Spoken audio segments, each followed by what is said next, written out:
Okay, a major development today in the case of two fired scientists from a Winnipeg lab 4 years ago, as the federal government has just released documents relating to what happened after opposition parties demanded they made public. And they show at least one of the scientists was found to be intentionally working to help China.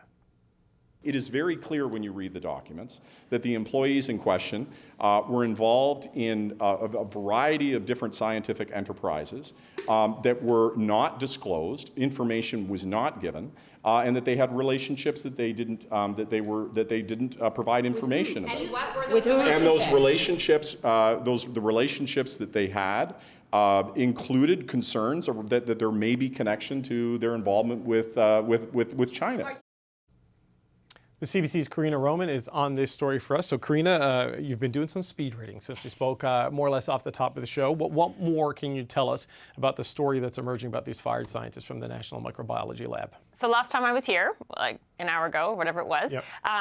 We were looking at documents from CSIS that gave an assessment that while they didn't think there was malicious intent, that perhaps these scientists were just naive about their collaborations and they're not following rules, that they would not willingly cooperate with a foreign power, that kind of thing, they were still a risk. And therefore, the CSIS recommendation, sort of recommendation, was that they should not be given their security clearances anymore, which basically means they can't work as scientists in this top secret lab anymore. But going further into the documents, CSIS did a later assessment based on a second interview, which shows an evolution in their thinking and assessment. And that's because between interview 1 and 2, they clearly had gathered some more information. Right. And then when they brought it to these scientists, especially Dr. Q, it was denial, not telling the truth, not remembering these things. So I've got two little tabs here when it does this overall assessment about loyalty, saying that Ms. Q developed deep cooperative relationships with a variety of People's Republic of China institutions and has intentionally transferred scientific knowledge and materials to China in order to benefit the PRC government. And herself, without regard for implications to her employer or to Canada's interests. And the benefit to herself is there's these talent programs that she said she knew nothing about, but the CSIS says they have applications with her name on it where she applied for these programs where basically you are helping further the scientific... Talent programs in China? Like yes, to work for the Chinese government? But here in Canada. Right. And you get paid. There's benefits, financial benefits. So there's also in the description of the interview they did with her, yes, she finally admitted she had an account in China, but it only has a little bit of money for when she travels over there and that kind of thing. So there was a lot of contradictory information they said in this interview.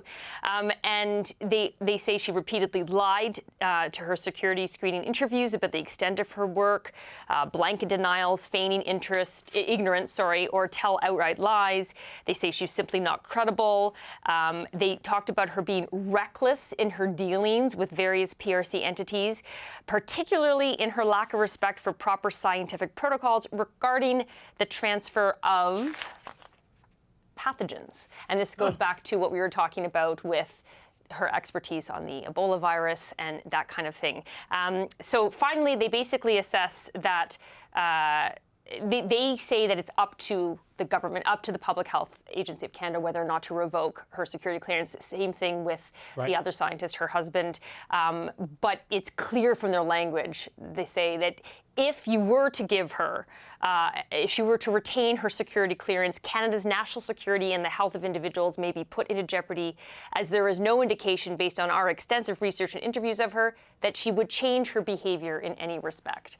And it's very similar letters and assessments of her husband, the other scientist. Okay, so the bottom line here is that both of these scientists, a married couple, were found to have been leaking scientific information to the Chinese government, potentially for their own enrichment, in violation of all the protocols.